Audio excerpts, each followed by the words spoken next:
Sejam todos bem-vindos ao podcast da Abrahack. O Abrahack Insights é um projeto inovador onde iremos trazer os melhores profissionais da área de relacionamento ao cliente, aqueles pensadores que conseguem refletir sobre a temática da defesa do consumidor e a área de relacionamento. Hoje temos uma pessoa muito especial, que é Renata Rubach. Atualmente, ela é presidente da Associação Procons Brasil e coordenadora do Procon Carioca.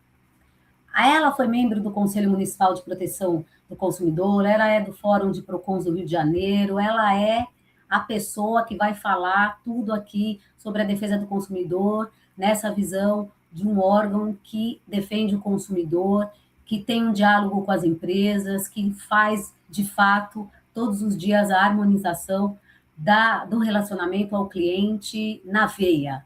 Bem-vinda, Renata.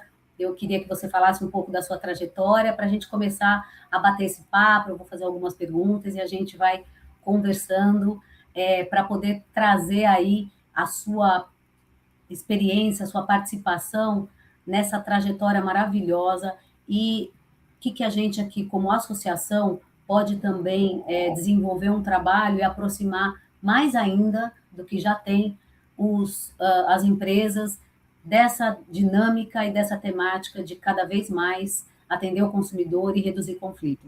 Obrigada, Gabriela. Bom dia a todos e a todas. Primeiramente, agradecer o convite da Abrahack. Para mim é um grande prazer participar dessa conversa, falar com um tema que impacta diretamente aí a vida de todos nós, né, são as relações de consumo. Então, acaba que todos somos consumidores, independente, né, da onde nós estejamos atuando, mas quando a gente vai ali compra um produto, contrata um serviço, usa um aplicativo, realiza uma transação online, a gente está sempre participando dessa relação de alguma maneira. E nos últimos anos a gente percebe que essas relações mudaram bastante, né? Passaram por grandes transformações tecnológicas muito profundas. Essa tecnologia ela tem ampliado bastante as possibilidades de acesso aos produtos, aos serviços, né? Mudou-se o modelo aí do mercado. Grande parte da atuação do mercado desenvolveu bastante através dessa tecnologia, mas isso também traz grandes desafios para os órgãos de defesa do consumidor, para as empresas, para todos que estão aí envolvidos, empresas e órgãos que estão envolvidos nessa atuação da defesa do consumidor. E então, nesse contexto, né, eu acho que o papel dos PROCONs, e aqui eu falo como presidente da Procons Brasil também, sou diretora executiva aqui no Procon Carioca, também sou conselheira da OAB, do Conselho Federal da OAB, do Conselho também daqui do Rio. Então, essas instituições, né, que atuam na proteção do consumidor, isso nesse contexto, essas instituições se tornam cada vez mais importantes, né, porque a gente passa a ser mais do que resolvedores de conflitos, né, do dia a dia ali, mas passa a ter um objetivo maior de contribuir nessa construção dessa nova forma de se relacionar, né, buscando sempre o equilíbrio, relações mais transparentes, mais sustentáveis. E aí eu acho que nesse contexto, já passando um pouquinho para o que você trouxe aqui para a gente, né, dessa questão da aproximação com as empresas, um ponto que eu sempre gosto de destacar é que os PROCONs, pelo menos no Procon Carioca, em todo o diálogo que eu tenho com as empresas, eu costumo falar que o PROCON não é um órgão arrecadador. Quando a gente chega na multa, né, na penalidade, né, quando acontece de ter que instaurar um processo sancionador, significa que todo o processo anterior fracassou. Então, eu acho que o papel do PROCON exatamente não deve ser visto como um ambiente de confronto, né, e sim entre órgãos e entre empresas e órgãos de proteção. Eu acho que quando a gente preza pelo diálogo institucional, acabam que todos ganham. Porque o PROCON ele tem ali uma visão da ponta do que tem acontecido, quais são as dores dos consumidores. E para a empresa isso é muito rico, você conhecer as dores ali do seu cliente, onde é que está tendo problema, né? Porque a gente recebe milhares de reclamações diariamente, dos diversos setores. E a gente consegue identificar logo na ponta padrões de problemas que podem estar, muitas vezes, ainda não tenham chegado internamente, sejam percebidos pela empresa, e que a gente consegue dar esse feedback também para a empresa. Então, esse relacionamento constante, quando existe essa abertura para o diálogo, eu acho que a gente consegue sempre apresentar aí um pouco do lado da visão do consumidor, né, e também auxiliar e discutir melhorias em processos, né, tanto aí na contratação de serviços, como na comercialização dos produtos, e para os PROCONs também é muito rico, porque a gente também aprende muito. Eu costumo falar com as empresas que o negócio são das empresas, a gente não entende do negócio, quem entende são as empresas. Então, para a gente também, a gente consegue buscar, através do diálogo, né, entre os fornecedores e os PROCONs, a gente consegue, nessa junção de experiências, a gente tirar ali um resultado que seja o melhor para os dois lados, né? E, na verdade, eu digo dois lados, mas não tem lado, o objetivo é comum. Tanto o fornecedor, ele quer atender bem o seu cliente, como os PROCONs querem que o seu consumidor também esteja satisfeito ali naquela relação de consumo. Então, eu acho que a defesa do consumidor, ela não tem que ser vista como um obstáculo, né, para as empresas, ao desenvolvimento econômico, ao desenvolvimento tecnológico, pelo contrário. A ideia é exatamente a gente fortalecer esse processo de resgate da confiança, que eu acho que é tão necessário para o mercado. Eu ainda sinto falta desse resgate aí da confiança dos consumidores nas relações de consumo, e eu acho que os PROCONs têm bastante para colaborar nesse sentido. Com certeza, né? É um trabalho que ele não para, porque eu percebo algumas ondas, né? A gente sabe que às vezes há uma troca de dirigentes, né? Toda a questão que envolve aí os PROCONs, a situação do Estado, do país, enfim, mas a gente tem uma coisa aí que fala, a ponta do iceberg, né? Quando o problema chega ao PROCON, ele já representa um ponto de atrito, né, na relação. Ele às vezes aqui pingou aqui no Rio, pingou ali, aí a gente sempre vê aquela história assim, pessoas diferentes relatando as mesmas coisas, espera aí, que tem alguma coisa, vamos reunir, vai ver a causa raiz e aquilo se dissipa, né? Esse é o grande ganho aí daquilo que você nos trouxe. E a gente percebe aqui, até como associação de relacionamento, onde a gente tem bastantes empresas associadas de vários setores, se fala muito da experiência do cliente, e aí, obviamente, eu preciso fazer essa pergunta para você, porque quem está na linha de frente ali da defesa do consumidor, né?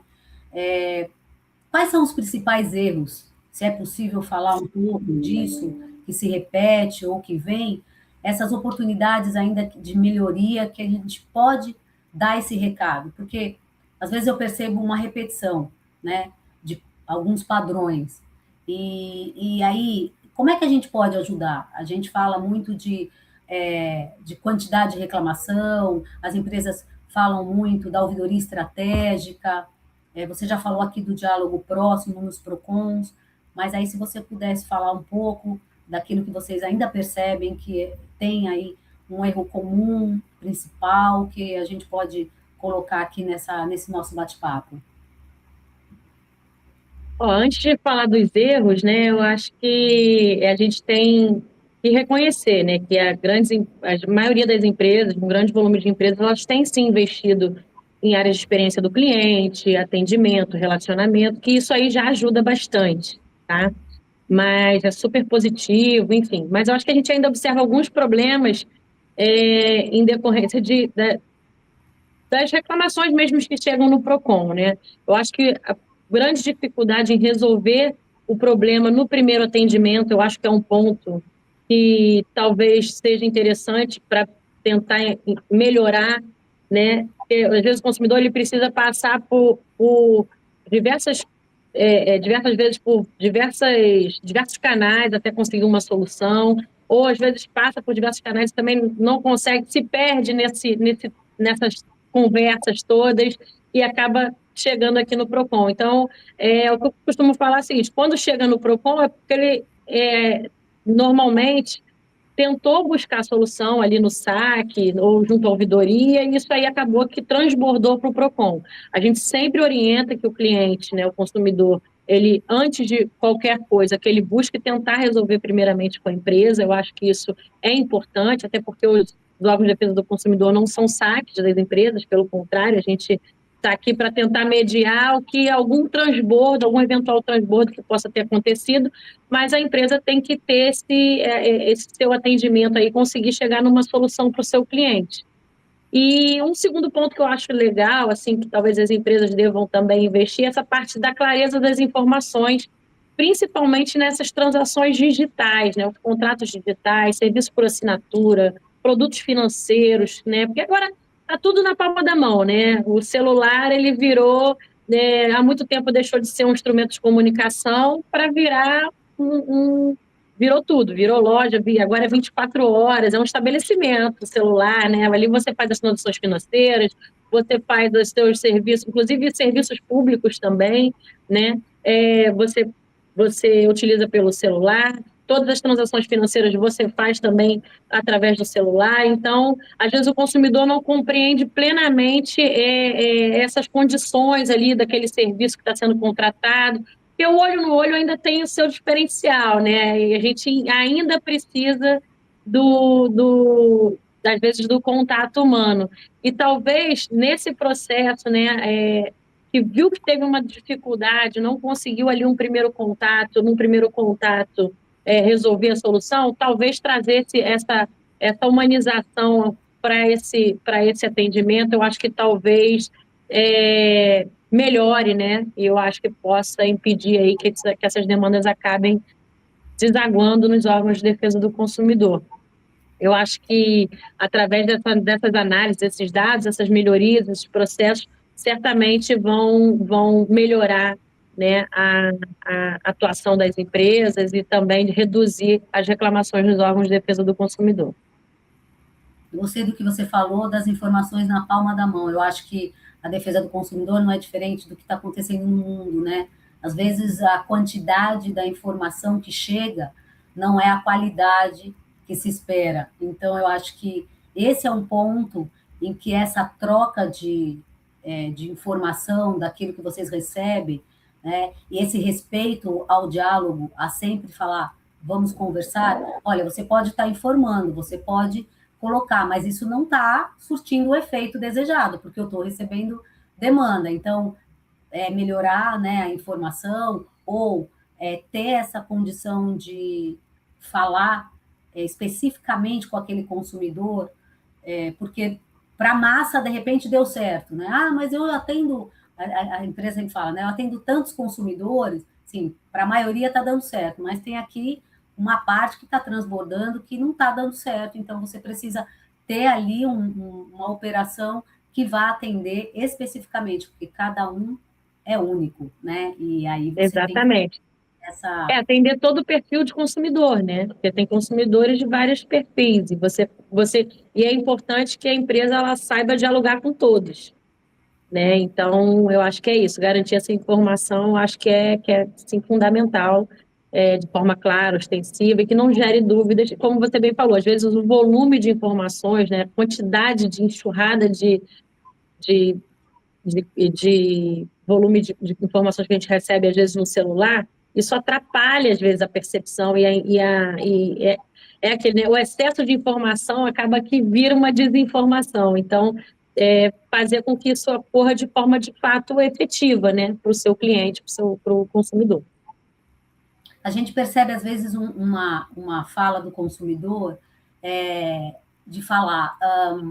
olha, para contratar foi simples, e agora eu não consigo essa mesma porta de entrada, né? Isso ainda acontece mesmo nessa evolução tecnológica, tudo na palma da mão. Você ainda sente essa diferença entre aquilo que é oferecido no pré-contratual, quando você está ainda negociando com a empresa, e aquilo que você vai falar depois, quando a coisa já está contratada, quando a coisa já está andando. Ainda tem esse tipo de relato? Dificuldade, tem. Com certeza ainda existe, né? Aquela questão o pós-venda, né? Que acaba que não é tão eficiente quanto no momento da venda. Então, e eu não costumo nem dizer que na venda é eficiente, porque às vezes você tem um problema no pós-venda, na maioria das vezes foi a falha da informação na venda. Então, eu acho que os dois momentos precisam de um olhar aí diferenciado para prezando sim por esse direito, né, que é o direito básico do consumidor, a informação, para que evite também, às vezes, desdobramentos que acabem impactando aí nesse segundo momento, que o ideal é que nem exista, né? Que você tenha, que o consumidor logo ali fez a contratação, ele tenha ficado com tudo claro, que tenha, não tenha tido nenhum problema, pelo menos de informação, né? Mas a gente ainda percebe muitos problemas depois da contratação e que envolvem exatamente essa questão de talvez uma percepção, né? Tenha sido induzido ali no momento da venda a uma situação e na verdade era outra. Um exemplo, até recentemente, a gente estava falando essa questão de como é que as coisas chegam no PROCON e essa capilaridade que a gente tem rápido de chegar. A gente começou com um problema em relação a um produto bancário e que começou a chegar uma determinada região. Isso, à frente da PROCON de Brasil, eu consigo ter essa visão mais ampla, né, também. Então, chegou no Nordeste, aí daqui a pouco foi se espalhando no Nordeste. É uma coisa que a gente inicialmente pensou que fosse pontual, né? A gente viu que não, peraí, está se espalhando. E a gente imediatamente já fala com o setor, entendeu? Olha, está acontecendo essa situação, já espalhou no Nordeste, depois já começou no Sul. Assim, às vezes aquela situação que você acha que é pontual, né? Pode não ser. No caso de golpes, fraudes, então, pode ser uma quadrilha, né? Pode ser Então, a gente tem essa percepção. E quando eu falei com o setor, ele falou assim, cara, realmente, isso não chegou para a gente ainda, a gente vai apurar, entendeu? Então, e realmente começar esse diálogo, eu acho que essa troca é importante sempre, a gente estar em contato e estar sempre trabalhando em conjunto para a melhoria aí das relações de consumo. Perfeito. Então é isso. A gente fala aqui de várias situações e o que bate bastante é essa união, esse diálogo que vem muito forte. E como o Procon Carioca, a gente sabe que foi visionário no uso da tecnologia e nessa proximidade com o consumidor, que é surpreendente, porque quando você fala de um órgão público que já tem uma demanda que a gente sabe que é reprimida, a gente fala muito que se o consumidor ele vai nas empresas, ele não consegue, ele vai ao PROCON, dependendo do PROCON, é um esforço enorme, né, para chegar até o PROCON. E essa abertura que vocês fizeram aí, lá já faz alguns anos, aí, bons anos, me fala um pouco desse olhar visionário, porque eu acho que isso é uma questão também muito rica para que a gente possa colocar não só aí para as empresas, mas até um espaço para PROCONs, que a gente espera que todos possam aí acompanhar desse nosso bate-papo. E como é que foi isso, a sua experiência, tanto quanto no Procon Carioca, quanto também nessa ajuda no projeto do consumidor.gov.br? Me fala um pouco disso, Renata. Bom, para mim foi um grande privilégio, né, participar da criação do Procon Carioca, né? O Procon Carioca foi criado em 2011, eu estou aqui desde a fundação, e aí foi interessante que a gente pôde começar do zero, né? A gente pegar um órgão e começar ele do zero. E aqui no Rio a gente já tinha muito essa pegada das compras pela internet, né, das questões, na época, reclamações de fila de banco, estava no auge. E aí a gente falou assim, olha, vamos fazer uma experiência. A gente pegou o nosso canal de atendimento da Prefeitura do Rio, que era o 746, chamamos o mercado, capacitamos e falou assim, olha, vamos fazer o seguinte, o atendimento do PROCON vai ser pelo canal da Prefeitura, que já funcionava, a gente já tinha, era telefone, aplicativo e internet. Você conseguia ali colocar, subir foto, já conseguia fazer o que a gente já faz hoje, né, normalmente nas maioria das plataformas de reclamação, a gente já tinha isso na prefeitura. Então, na época, a gente teve esse olhar, né, assim, a gente já tem um canal de atendimento que já está super, né, estruturado. Vamos trazer isso para o PROCON, para atender as demandas dos consumidores. E aí a gente trouxe os fornecedores, e assim, foi ótimo, porque a gente teve, por isso que eu falo essa questão da construção sempre em conjunto, entendeu? Os fornecedores abraçaram a ideia, trouxeram o pessoal para fazer o treinamento, a gente fez o treinamento, a nossa central, deu, assim, foi super, e iniciamos devagar, não abrimos para todos os serviços, iniciamos nessas demandas, atrasos de compras pela internet, reclamações de fila de banco, que era uma coisa que estava muito, muito forte na época, abrimos para esses dois problemas iniciais, E assim, em seguida, a gente já viu, olha, funcionou, rodou, abrimos para todos. Logo em seguida, assim, questão de dias, a gente já abriu para tudo e os fornecedores abraçaram a proposta, então deu super certo.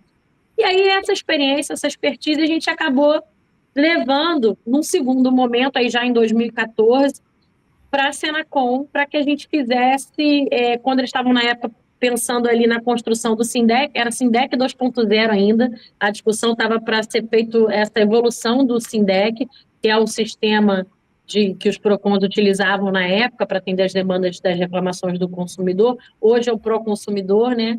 Mas a gente tinha esse sistema, e nesse momento de evolução do Sindec foi pensado em fazer, então, uma plataforma que também colocasse ali diretamente o fornecedor em contato com o seu cliente e tentasse resolver de forma mais rápida, né, mais efetiva ali, num prazo reduzido e tal.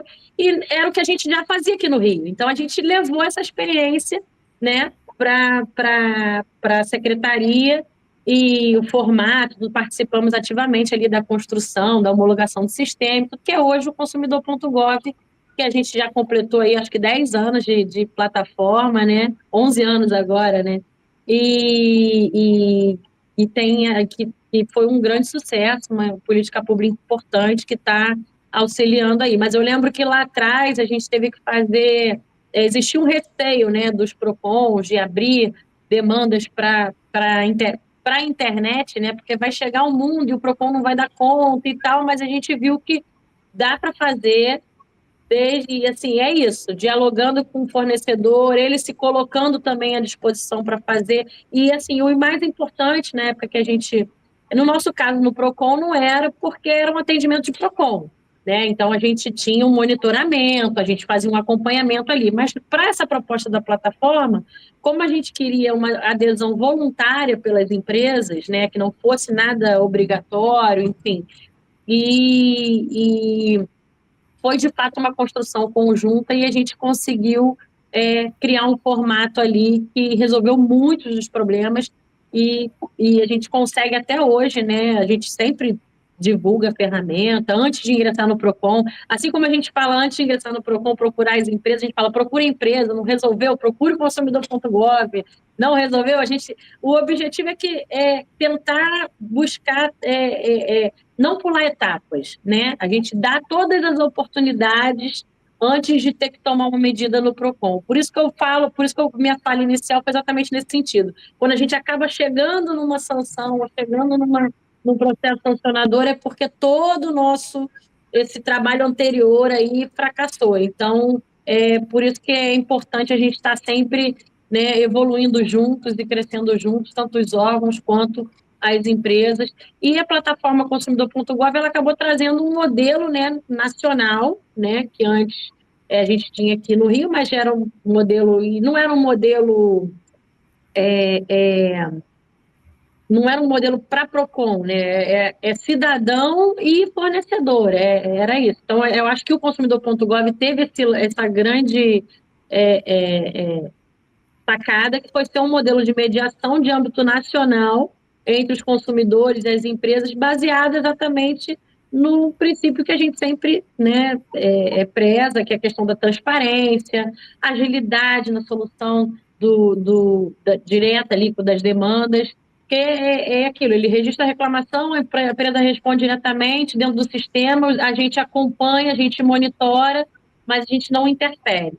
Então, mas com certeza todos esses dados, essas informações, tudo que acontece ali, a gente está observando, inclusive para a elaboração, formulação de políticas públicas de defesa do consumidor, a gente também olha para esses dados. Então, eu acho que foi assim, extremamente relevante essa criação dessa ferramenta e também o comportamento do mercado na época e até hoje também, entende que é uma ferramenta que vai auxiliá-lo, né? Que ele tem que, quando chega ali no consumidor.gov, entender que ali é uma fase ainda antes de chegar no PROCON, é mais uma oportunidade, eu costumo dizer isso, o consumidor.gov é mais uma oportunidade para as empresas que não conseguiram ali dentro do seu saque, da sua ouvidoria, dar uma solução para aquela questão, trazer também essa possibilidade ali de dar uma solução para o seu cliente. Você falou bastante de transbordo, eu acho que isso é a ferramenta, e a gente costuma falar também aqui na associação, a gente tem até um link, uma página falando do Gov, a gente também acredita muito nessa ferramenta, e como você vai falar direto com a empresa, você ainda tem confiança, né? A empresa tem que pensar isso, o cliente ainda confia em você, porque ele está usando a plataforma, mas ele está falando diretamente com a empresa. Então, é um sinal de alerta e um sinal de oportunidade ainda para que esse relacionamento se dê uma tropeçada ali, ele vá continuar. Então, acho que esse ponto é muito importante de toda essa trajetória do consumidor.gov, de como ela foi construída e de como ela tem que ser, de fato, relembrada às vezes, porque é uma ferramenta que ela não tem, a meu ver, substituto ainda não. É ela que acaba sendo um caminho muito equilibrado ainda de construção entre empresa e o consumidor. E olhando para frente, nessa evolução de papéis aí do PROCON, nessa evolução tecnológica, a gente também percebe que é um consumidor que ele está cada vez mais com pressa, né, mais exigente, mas às vezes parece que essa exigência, essa juventude toda, não está colando, às vezes, com aquilo que é o básico, né? Os princípios ali de que ele tem, de proteção. Como que é isso? Como é que você vê essa relação equilibrada, ainda com tecnologia, com construção?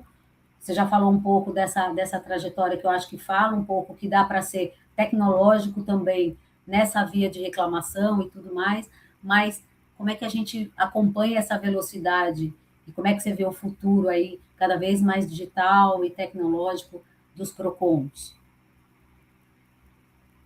Bom, a transformação digital, né, como eu falei, mudou profundamente a forma ali dos consumidores e das empresas se relacionarem, né? Então, a gente hoje faz essas compras, contrata serviço, pagamentos, resolve todos os tipos de problema, inclusive serviços públicos, como eu coloquei aqui também, por meio dessas plataformas digitais e aplicativos. Isso traz muita facilidade, eu acho, para o dia a dia do consumidor, mas também amplia aí a complexidade dessas relações.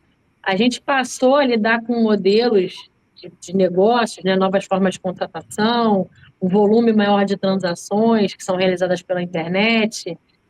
Isso acaba trazendo novos desafios também, como o aumento das fraudes, os golpes, né, que cresceu substancialmente aí nos últimos anos, e que se utilizam dessas tecnologias também para enganar os consumidores. Então, eu acho que além de resolver os conflitos, os PROCONs eles também têm investido, tem também está sempre investindo na educação para o consumo, que é onde a gente consegue passar essas informações para os clientes para prevenir, né, alertar dessas questões, principalmente do golpe. A gente tem observado aí esse crescimento bem considerável em relação a isso, é uma questão que a gente está com um olhar atento, né, essas questões de clonagem de contas, as centrais, assim, ficou cada vez mais difícil. Agora, com a inteligência artificial, então, ainda tem a questão da engenharia social, com inteligência artificial, que aí torna impossível você identificar que aquilo é uma fraude. Então, assim,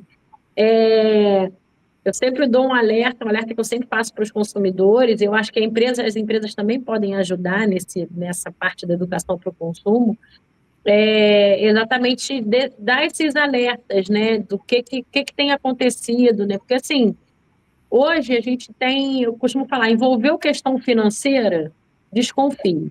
Pode ser, eu até dou o meu exemplo, pode ser eu falando no vídeo para você fazer, não faça. Se for situação envolvendo questões financeiras, desconfie. E aí Dinheiro procure fácil, canais né? oficiais. Hã? Dinheiro fácil, né, Renata? Não, e não só fácil, às vezes isso. Sempre vão se utilizar, os golpistas sempre vão se utilizar de urgência, às vezes aparece para você como uma grande oportunidade de compra, aproveite agora, última oportunidade, não sei o quê. tudo isso, assim, envolveu... A dica de ouro que eu falo é, tem que pagar? Desconfia. Então, vai no canal oficial da empresa, pode estar tudo igualzinho. E, às vezes, é isso. Com a evolução tecnológica, ficou muito difícil você perceber quando é um site falso, quando não é um site falso, quando é um contato, né? E muita coisa no WhatsApp também, quando que é verdadeiro, quando que não é, entendeu? Até o selo de verificação é fraudável, né? Digamos assim. Então, assim, você não tem mais certeza de nada. Então, a recomendação é essa. E eu acho que a gente está nesse momento de entendimento, de criar essa consciência no consumidor, para ele ter esse entendimento. Isso é interesse de todo mundo, né? O mercado também perde muito com essa situação, Com certeza. insegurança, né? De ter que ficar fazendo esse alerta, mas ninguém melhor do que as próprias empresas que identificam isso falar sobre isso, né?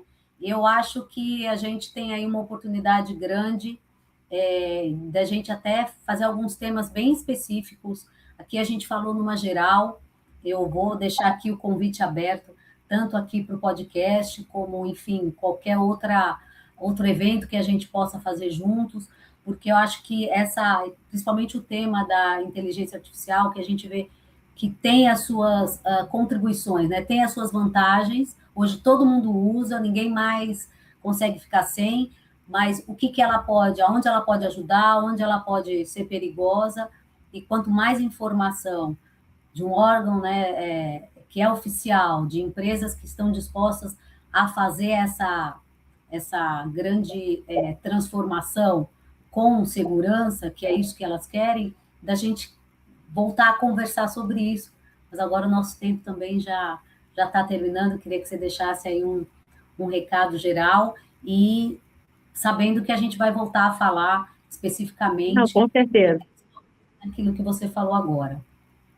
Tá. Não, só assim, só concluindo essa questão do golpe, né? Ali o consumidor ele acredita que está falando com a empresa, que é legítimo, ele acaba fornecendo ali os dados, realizando transferências, enfim. E aí, o que eu queria trazer ali um outro tema, que eu acho que também é importante, que tem aparecido com muita frequência nas demandas dos consumidores, que é o superendividamento, né?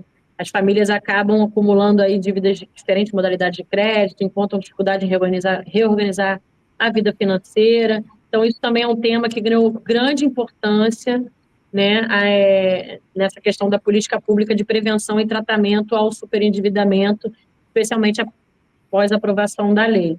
Então, também é uma outra demanda que tem crescido bastante nos balcões aí, né, nos atendimentos dos PROCONs. E eu acho que a gente pode também pensar em mecanismos, né, de conscientizar também através da educação, através dessa forma de relacionamento, inclusive das empresas também, para ter esse cuidado também, porque a gente tem muito assédio, né, de crédito para fazer compras, para a gente ter essa questão eu acho que não é uma questão só do setor financeiro, a questão da concessão do crédito consciente, mas também a questão, né, do assédio ali para o consumo, que eu acho que a gente tem que também dosar um pouco isso e permitir a escolha, né, porque a inteligência artificial é muito boa, mas não pode tirar o direito da escolha do consumidor ali, dele ser assediado, enxurrado com publicidades direcionadas, né, e que acabem tirando esse direito da escolha. E em relação à tecnologia também, assim, para finalizar, eu acho que, assim como ela contribui para essas questões dos golpes, das fraudes, ela também contribui para o outro lado, né, para o combate a essas fraudes, essas tecnologias. Então, investir em tecnologia para combater esse tipo de problema também acho interessante.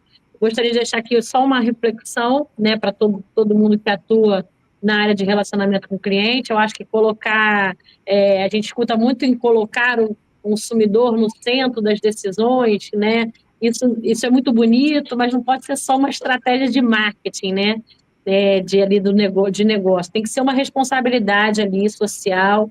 Então, as empresas que investirem sempre estão investindo em transparência, boa-fé, respeito ao consumidor, elas acabam construindo relações mais sólidas, mais duradouras, e eu acho que aí sim você resgata aquela confiança, né, do seu cliente. Então, Eu acho que isso pode ajudar muito, né, nesse resgate da confiança, que eu acho que é um recado, assim, que eu deixaria um recado final para as empresas. Obviamente, né, trabalhando em conjunto, em colaboração com os órgãos de defesa do consumidor, com os PROCONs, né, especialmente os PROCONs, eu acho que isso acaba gerando essa confiança e também traz mais benefícios aí para uma relação mais equilibrada e harmônica. Era isso, Gabriela. Queria te agradecer muito pela oportunidade de participar dessa conversa e contribuir também para esse debate tão importante aqui, né, que a Brarec, mais uma vez, traz, me dá a oportunidade de participar aí com vocês e trazer um pouquinho da nossa experiência, né, no âmbito de atuação do PROCON e colocar tanto o PROCON Carioca quanto a PROCON de Brasil à disposição também de vocês para poder contribuir com esse trabalho que eu acho tão importante. Obrigada. Com certeza. Dicas de ouro, eu não esperava outra coisa, Renata. Muito obrigada. E a gente vai se falar bastante ainda. Obrigada, viu? Obrigada a todos.